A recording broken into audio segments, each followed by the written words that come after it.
Hello, everyone. Thanks for joining us today. My name is Helen Cole, and I'm the founder of the Gene Collective.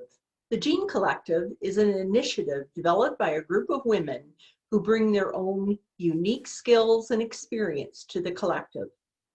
Our hope is to inspire and educate women to become more active in local politics. Our guest today is Kathy Alexander. Kathy is keenly interested in politics, in part due to her former high school history teacher and also her father, with whom she'd have lively and engaging debates on their drives home from university. Kathy earned her BA in Family and Social Relations and met her husband in Windsor before moving to Toronto for the Assaulted Women's and Children's Counselor Advocate Program at George Brown College. That led to a 6-year career at the Toronto Child Abuse Center, where she became a manager at just 25. Kathy, that's amazing. Both Kathy and her husband decided to move to Sarnia as her husband Tony is from this area. Kathy led Big Sisters in Sarnia for 6 years before moving to her job, taking on the position of executive director at Blue Water Health Foundation in 2011. In 2018, she was the NDP candidate for Sarnia-Lambton. Welcome, Kathy, and thanks for joining us. We're really excited to have you on board.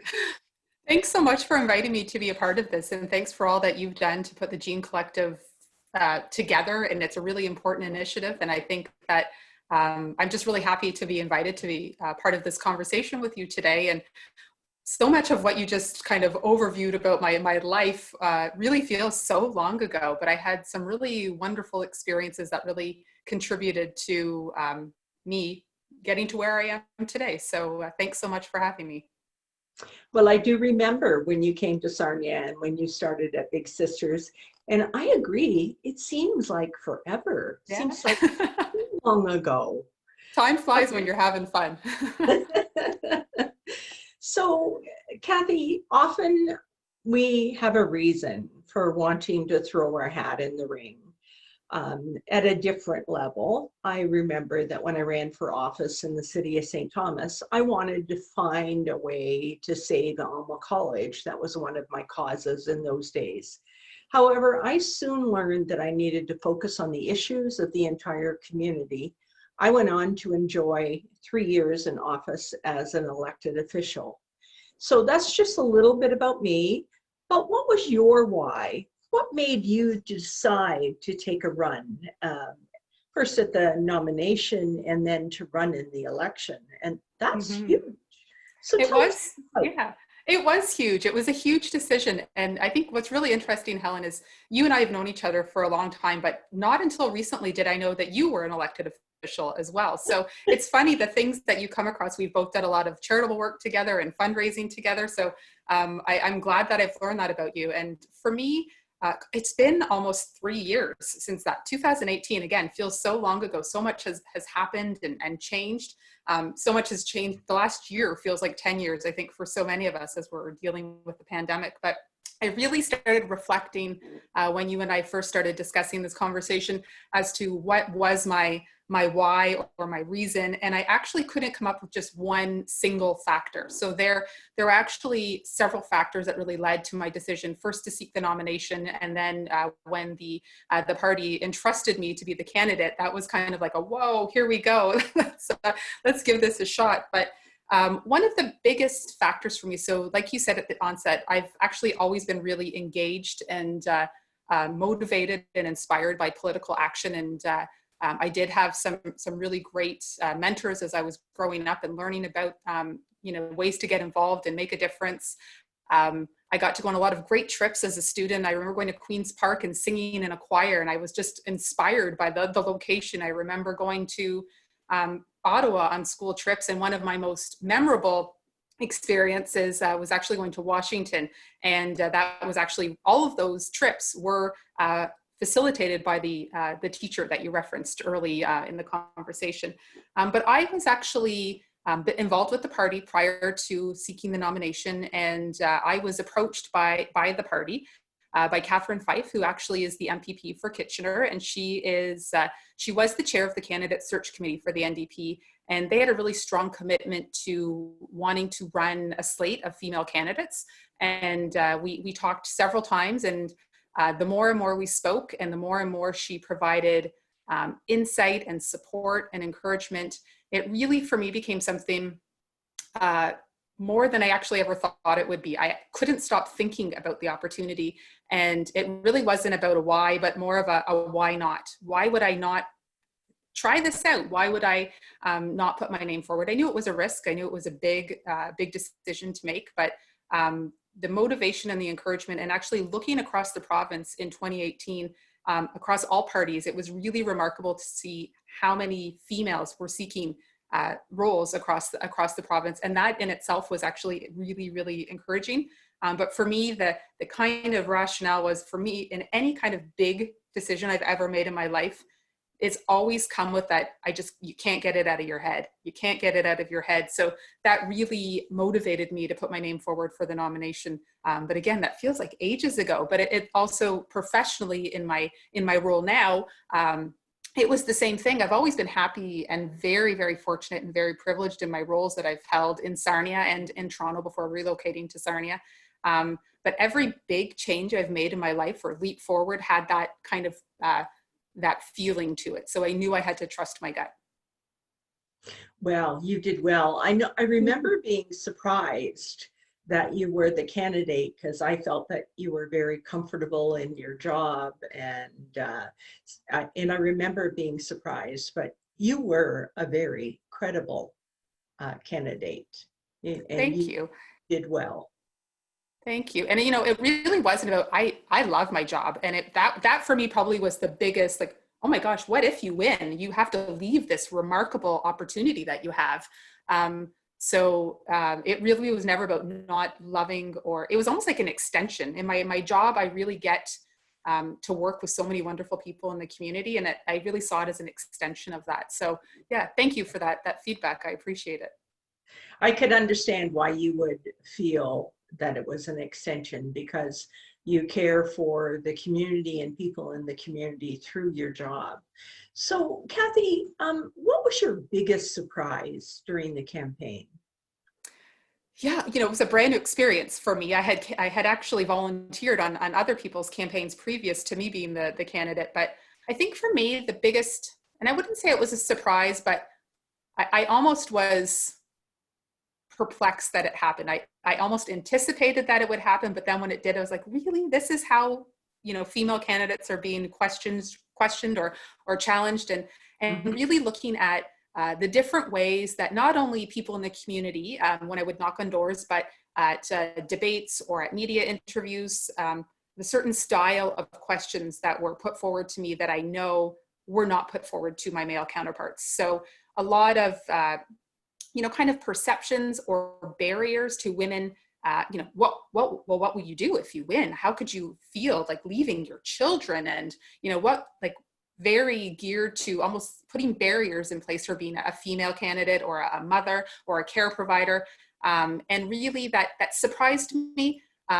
Surprised me because I didn't think it would still happen, because I knew it had happened to people in the past, and I knew that women are held to a different standard. We're often talked, I can't believe that Helen wore that pink scarf twice in the nature of the campaign. Yes. And no one would ever say, well, Jim wore, black socks every day for the campaign. But those are little things, but they are big things when you start factoring them all in place. And I think for me, a big kind of aha was having some conversations with again, people who had previously run that were women and men. And really it was more about, that's a non-issue, because if you are to be the successful candidate, you'll make it work. People make it work every single day. Mm-hmm. Male leaders make it work every single day. My own husband, he's an incredible hands-on father, but no one would ever say to him, Tony, are you sure you want to take on that task? Because what would you do if you couldn't see your kids 5 days a week? So that kind of surprised me. But again, not in a shocking surprise way, but something else that really pleasantly surprised me was the number of people during the campaign, regardless of political affiliation, that really were just grateful and appreciative that I put my name forward. So I could have knocked on someone's door and they could have told me flat out, I will never vote for you. But, good for you. Thank you for doing this. We know it's a challenge. It's, it takes a lot of courage to do this. And I was really pleasantly surprised by the appreciation and gratitude that people expressed both during and after the campaign. So that was a nice surprise. Isn't that wonderful? Mm-hmm. And you're so right. Women are perceived differently, whether it's in business or politics. And you perfectly described why we're doing what we're doing. Yeah, absolutely. Yeah. Collective, because we want to make change. Yeah. And I think what's really great about what you're doing, Helen, is it's not, the intent is to get more women to seek political office, which is amazing. And I love it. But it's also very akin to so many of the challenges that we're up against of women in leadership roles, women, taking on new challenges in the workplace, women choosing to stay at home and raise their kids, women choosing not to have kids. It's just, there's so many similarities to the challenges that we face. And I think that the information that you're sharing, or that I'm sharing, and the other remarkable speakers that you have lined up are sharing, is that progress is being made, and we're going to get there. And it's not only going to benefit women in the political arena, but women in the entire arena, which I think is great. I agree. Thanks, Kathy. You summed that up so well. So hindsight is 2020, and I'm thinking the campaign, but you may be thinking otherwise. What would you change if you could? Yeah, I think that's a great question. And I think, hindsight is 2020. And I think so often when we don't do as well as we anticipated, or we come in second place, or we come in last place, or we, fail to finish something, is that we really are often quick to judge or criticize ourselves for what we could have done differently. And, I could have said, well, I could have, raised more money for my ads on the radio, or I could have attended more events, or I could have knocked on more doors. I don't know if I could have knocked on more doors. I knocked on a lot of doors, but I think that really, at the end of the day, I really had this unique opportunity where I got to meet so many amazing people across Lambton County. I got to work with some remarkable people that worked with me, that volunteered for me. There were youth that volunteered that weren't even allowed or eligible to vote yet, but that wanted to be involved in the process. So I had this really cool experience of getting to work with amazing people and meeting people from across Lambton County. And it's often the stories that I've been shared or have the privilege of hearing from people when I would knock at the door or attend a town hall. I often think about those stories and reflect on them, and oftentimes I'll meet them again, where either in the hallway, pre-COVID times at the hospital, where someone would come up to me and say, hey, do you remember me? I told you about this. And that actually happens a lot with my former little sisters, which is one of the best things about working at Big Sisters, is now I'm at the age where so many of the young girls and women that I had the honor of working with are now adults, and some of them are Big Sisters themselves. Some of them are their children are in the program, but they come up and they're like, do you remember me? And then they're shocked when I'm like, oh yeah, I remember you, Helen. And it's just a really great thing. So I think this just added to that kind of portfolio of the stories that I've been really lucky to share. So there's little things when I look back, I'm like, oh, I should have done that differently, or I shouldn't have said that. But realistically, when I look back, I actually wouldn't have changed a thing. Even the outcome, I think, of course, that's something I could say now a few years later, but I really was proud of the campaign that we ran and the people that I worked with, and the relationships that I forged and the people that I met. So I really wouldn't have changed anything. A couple of thoughts occurred to me. One, women are so hard on themselves. And so I thought, as you were talking, that maybe one lesson there is to just tell ourselves we did the best we could, whether we win or lose. And the fact that it's okay if you don't win. And the reason that comes to mind is one of the women who's interested in being on council in Sarnia ran before, and lost. And she indicated that we should have a session on how to deal with that loss. Do you recommend that? I do. It was really hard, Helen. I won't lie. It was the night of. I think I tried my best to hold it together, but then the expectation is you go to these after parties or celebrations, and there was a lot to celebrate, but it was hard. And my kids were there, and they were so amazing, and they were so supportive, and they were quite little, like going back even 2.5 years ago now. Having to call and say, congratulations. Oh, I wish it was me. But I think that would be a really, really helpful workshop or tool. And I think, I do know that there are some parties, and I actually think this is across all party lines, is that they do, candidate schools. And I think that really should be a part of it, because winning and losing is a part of life. And, in a municipal election or a federal election or what have you, there's only a certain number of roles that can be filled. So someone's always going to not be the successor. And I think that's even, when you apply for a job and you are like, oh, I did that. I really nailed that interview. And then you find out they hired somebody else, and you're like, what? What? Yeah. I was ready to pack my bag and get my desk packed up. But I think that, there was a lot of emotion attached to it. It's a very, you build up, and then it's this letdown. And one of my biggest, I don't know if it was a regret, but we had this campaign, it ran, it was a quick campaign. But then the entire thing was over, and you didn't really have an opportunity to do, Sure. that follow-up and that acknowledgement and that thank you and that appreciation. And, there was, personal calls and letters and that kind of stuff made, but it wasn't just about me. There were so many people that put their time and their effort and their energy into the campaign. We had people that came down from the party, from other parts of the country to help support us, and people that I continue to stay in touch with.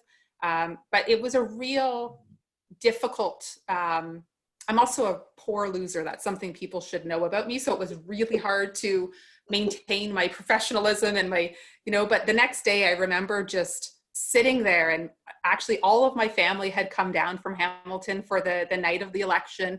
And I remember being like, oh my God, this is going to be really hard, because we knew, we'd followed, it was close. The polls were showing certain numbers and all that kind of stuff. But there was a bit of a letdown afterwards, I won't lie. And it took a lot of time to kind of get back to my normal self and my routine. Sure. And, the people that tried their best to support you, but then people go on with their daily lives. They return to work, they go back home. And I remember having a phone call actually from an elected official who called me at like 8:00 in the morning the very next day. And he said to me, but hold your head up, be proud. And that meant a lot, because he was actually someone who had shared his personal journey with me during the campaign, and he had put his name forward 3 times before he was elected. And that's hard. Like, it's a hard, you get closer and closer and closer, and the tides change so quickly in the political realm of everything. And so I think that would be a really important lesson for people that put a lot of time and energy and emotion and heart into what they're hoping to accomplish. And everybody that runs, I can't speak for everybody, but I assume that everybody that's running does it from a place of really good intentions and wanting to do something to improve either their community or their board of directors at a charitable organization or their country. And that's a great thing. So that should actually be, like I said, celebrated, rather than looking back and saying, oh, you really screwed that up. But I think it would be a really good session. I should probably come to it just so I can learn, because there's always times where we come in second place or we come in dead last. But regardless of what you come in, the fact that you put your name forward, that was something I also learned along the way, is it takes a lot of risk to put your name forward. Absolutely. Yeah. Kathy, thanks for that. 2 things. I'm not going to forget that you said you should probably come. I'm thinking Okay. you could probably assist with it. I would be happy to. But you also answered a question for me, because I really struggled whether to add that to the list of our sessions, because I didn't want to introduce any negativity. I wanted the positivity to be there. But because you have recommended it, it's certainly something to consider. Thanks. Right. Yeah. So You may have already touched on this, but what's the one thing in your life that you're glad you did? That was, that's a, what? It's actually an easy answer. Moving to Sarnia. Moving to Sarnia was probably the best decision I ever made. Wonderful. I'm originally from Hamilton, and then I went to university and moved to Toronto, which was so fabulous and fun and great food and good concerts. But when my husband and I really started thinking, long term about where we wanted to, have a family, purchase a house, Toronto was not the right location for us. And Sarnia is the smallest community I've ever lived in. So Hamilton's about 500,000. Toronto's obviously a lot more. And I was at first reluctant to move here only because I'd never lived in a place so small. And, you say hindsight is 2020, that question you asked earlier. I've never once questioned my decision to move here. It's instantly felt more like home than any other place I've lived in. I returned to Hamilton to visit my family and things like that, but it doesn't feel that heartstring, that connection is not there. And I think that's also connected as to why I do the work that I do. Is I love this community. I see so much potential in this community. Is it perfect? Absolutely not. We have a lot of work to do in Sarnia Lambton, but there's a lot of great people in our community that want to do the work, which I think is really important. We've seen that specifically now throughout the pandemic, the response from this community, in my line of work from a hospital foundation perspective, I've been blown away by the messages of gratitude and appreciation for our healthcare workers and the people that are putting their lives on the line every day, the grocery store clerks. It's amazing to see so many people come together. And Sarnia Lambton, it's a special place. It feels good for me to live here. It feels good for me to raise my kids here. One thing I do hope is that when my kids either leave to go to post-secondary, I hope, or stay and go to Lambton, which will be fabulous, or do whatever they choose to do, if they go into the trades or they, do whatever line of work they want to do, is that they hopefully stay close enough or home, because that's Yes. always a hard thought when you think about it. Is we do see that in Sarnia Lambton, where youth are leaving and not returning. And we have, personally, my husband and I, a core group of friends that returned to make Sarnia Lambton home. And then we have a core group of friends that have left and never chosen to come back. So I think it's an appealing place to live. And that for me was probably one of the best decisions I've ever made. So never looked back on it. And instantly felt like it was hard to meet people. It's hard to meet people when you're older and you're not in school anymore. But I met a lot of great people that continue to be friends and colleagues. So happy to have made that decision. That's wonderful. What a great good news story for you. Who's the one person? We all have someone who's made an amazing difference in our life. Who's that one person for you? Yeah, this is the toughest question, because I think that I have been so fortunate to have so many people play an important role in my life. And you mentioned Mr. Gillis was the incredible teacher that I had, and he was my history teacher all throughout high school. And he challenged constantly, but I have had many teachers that have done that, but he was the one that really stood out for me. He always would try to start a debate with you for no reason, and then you'd actually have to formally be in a debate with him. It was really interesting, but I learned a lot. But my parents, I've been really lucky. I come from a blended family, but I have an amazing mom, an amazing stepmom, mother-in-law. My dad's passed away, but my parents, my sisters, I have 4 amazing sisters that all inspire me regularly. My kids, my nephews, my nieces, my husband. I could go on and on and on. I have 2 incredible, I have a grandmother that actually is still alive. She's 90 years old, lives independently in Hamilton, and her life experience is unreal. And I could actually probably do 10 podcasts about her remarkable experience, as well as my other Nana, who is sadly passed away. But these women, the lessons that they imparted on me throughout their lives, and my grandmother, who continues to, she's living through a pandemic, and she's amazing. She just has these, she's so resilient, and she's been through a lot, and she's lost a lot, and she always is, her heart is just so big. And that's something that I'm really so grateful for.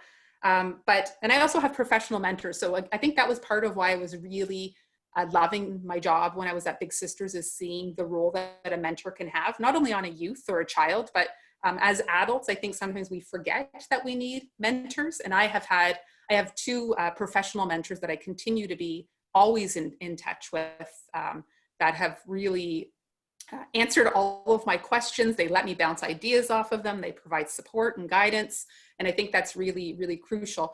But if I had to pick one person, it would be my dad. And I think a lot of that is really correlated probably to the fact that he's no longer here. So it really heightens the presence and the fact that I miss him so much. But he always motivated and challenged, and he was that type of person. Though if you got 90%, he'd be like, where's the other 10%? So he was a hard, driver, but he went back to school as an adult. He didn't finish high school right away, and then he went back to college, and he really put forth a lot of effort into his family, and really believed in family. But he also believed in his kids, and he was just always inspiring. And like you said at the beginning, like he would pick me up at University in Windsor, and the drive from Windsor to Hamilton is quite lengthy, and we would chat nonstop the whole way. And the conversations we had were amazing. The conversations my family had around the dinner table were mostly amazing. Sometimes there were some family feuds there a little bit. Those four sisters. With those four sisters. 4 sisters. And my poor dad had one bathroom. So the four girls and my stepmother had one bathroom. And, when my older sister and I were at my mom's house, we had our own bathroom, and we felt so like, oh, we're so spoiled. And we were very, very fortunate kids growing up. And despite the fact that I grew up in a blended family, I wouldn't want it any other way. But I guess the long kind of answer to your question is, if I had to pick one, it would be my dad. But there's just so many people that I feel bad. I'm sure I'm missing somebody, but I've been very, very fortunate. I did a little bit of research before our conversation and came up with the Sarnia Journal story where you called your grandma when you were running for the nomination. Yeah. So I kind of thought that might be your person, but I can certainly understand your dad, and what a gift to have had those long rides with him back and forth. Yeah. Especially knowing now that you weren't going to have a long life with him. So that was a wonderful gift. It certainly was. And I think when I was actually considering the run initially, and actually I always, when I'm making major decisions in my life, I often challenge myself to think, what would dad say to you in this moment? What do you think dad would say? And that really makes me look at it from a different perspective, because he and I had very different beliefs and ideals. We didn't always see eye to eye, but he was always honest with me, and he was always upfront with, how he felt about it. Like he might say, oh, that's a terrible decision. Oh, don't do that. And every time he did, it was always the right advice and solid advice. So I often do that where I'm like, what do you think dad would say? But my grandma's pretty amazing. So was my Nana. They're amazing, amazing women. So it sounds like you had a pretty great childhood, but you mentioned that you're a blended family. So maybe there were some times there where it wasn't as good as it looks to us from the outside. So what would you tell your childhood self now today? Oh, geez. That's one a great thing, question. Kathy. Yeah, one thing. Trust your instincts. Oh, and that's a hard one, isn't it? It is. Doubt it. You'll often doubt your instinct. And every time you do, you're usually wrong, aren't you? Yeah, it's true. It's very true. Yeah. That's a really, really good tip. So Kathy, this is maybe a challenging question given where we are right now and what we're living through. But it could also relate to women in politics. It could relate to living through a pandemic. It could relate in many ways. So what gives you hope, Kathy, out of all of this? I think there's actually for me a lot of things that I see that are giving me hope, glimmers of hope, maybe not full out hope. But, I think we're, on a personal level, I would say that my daughters give me hope, and I listen to their conversations, and I listen to, like, they talk about things, Helen, that there is no way when I was their age that I would have even probably had an idea about. They talk about social justice issues. They talk about racism. They talk about inequity. And it's so, they're learning accurate history in schools now. So it's so important so that gives me hope that they're asking questions, they're challenging things. And it's not oftentimes that they're having these conversations with me. I overhear them. And that, I think, is what gives me hope, because that's part of their normative discussion. So that's really inspiring for me. I also think we're at a time in history, and aside from the pandemic, because the pandemic is just, none of us have really experienced anything like this, but something that we're also experiencing is a lot of firsts. And we're hearing a lot of, just a couple weeks ago, the first Black senator was elected in Georgia in the United States. There was the first female kicker on a university football team. The recent US election saw the highest number of transgender, non-binary, and gender non-conforming candidates, not only running, but winning. And I would be very remiss if I didn't say, oh my God, Kamala Harris is being, declared the vice president of the United States this week.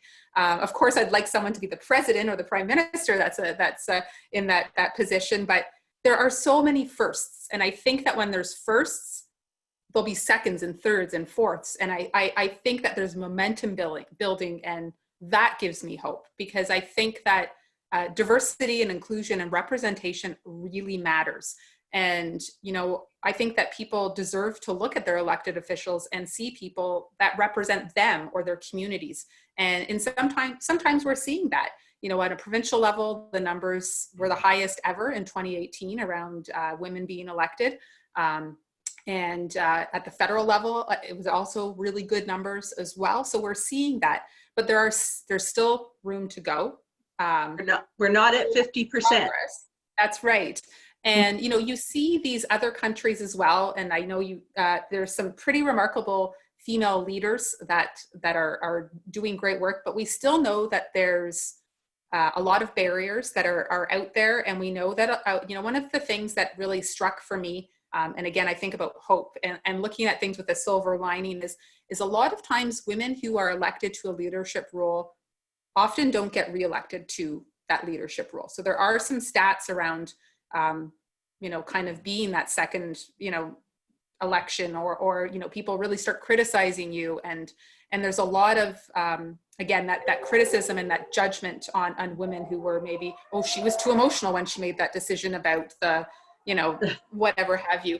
But I think that just those firsts are really giving me a lot of hope. And like I said, there's work that remains to be done. But it's coming. And I think, there used to be that ad that's like, we've come a long way, baby. I think it might have been a cigarette ad or something, to be honest, but we have come a long way, so there's still so much more room to go.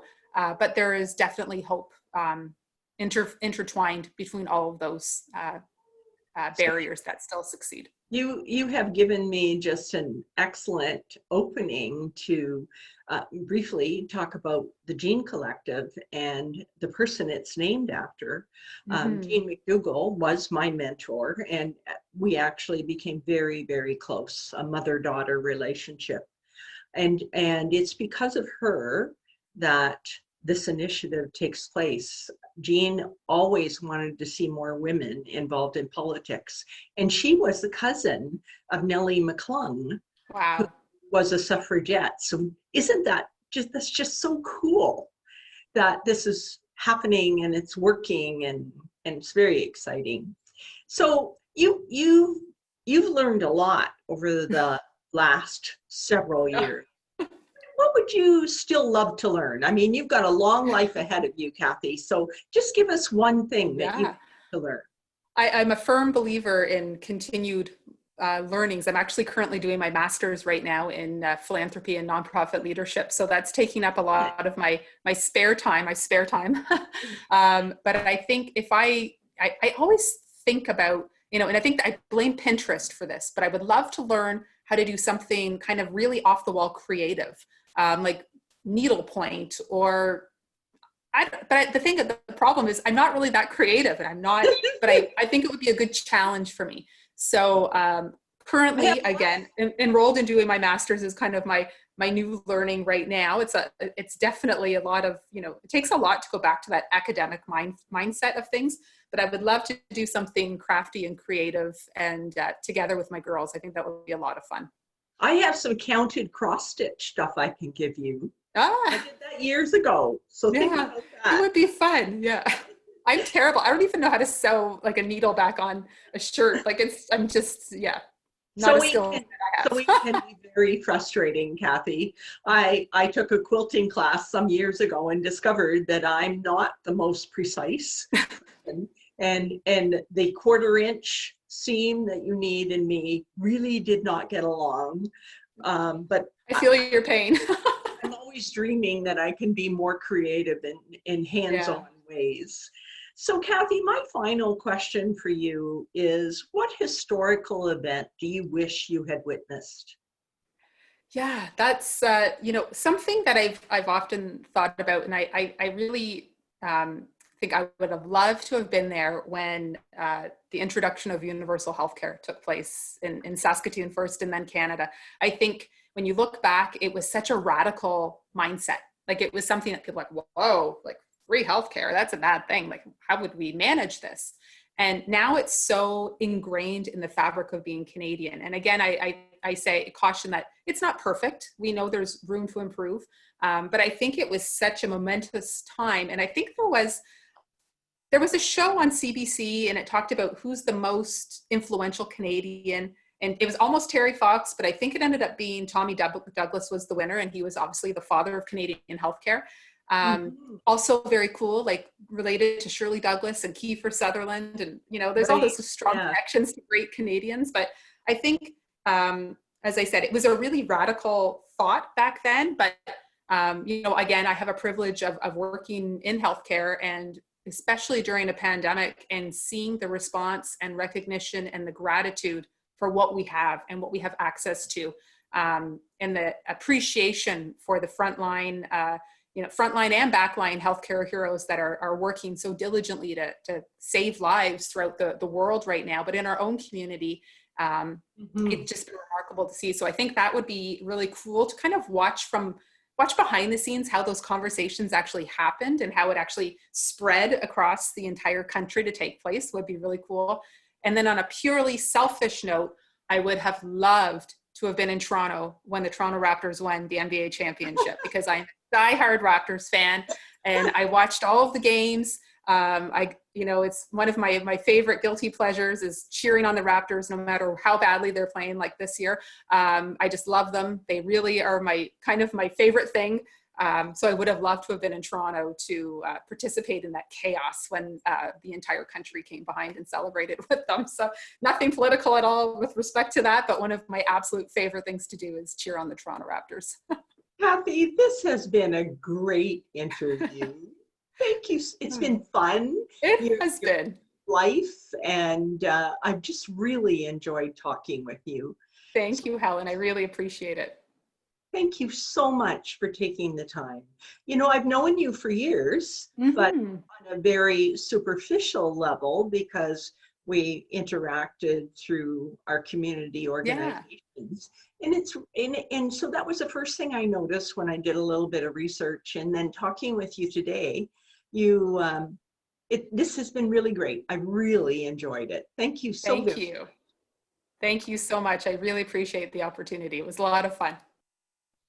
So thank you everyone for joining us today, and we hope you will join us for continuing conversations.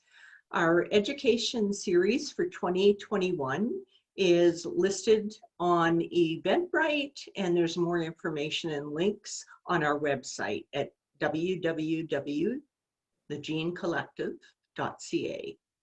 And Kathy, as I said, thank you again for joining us.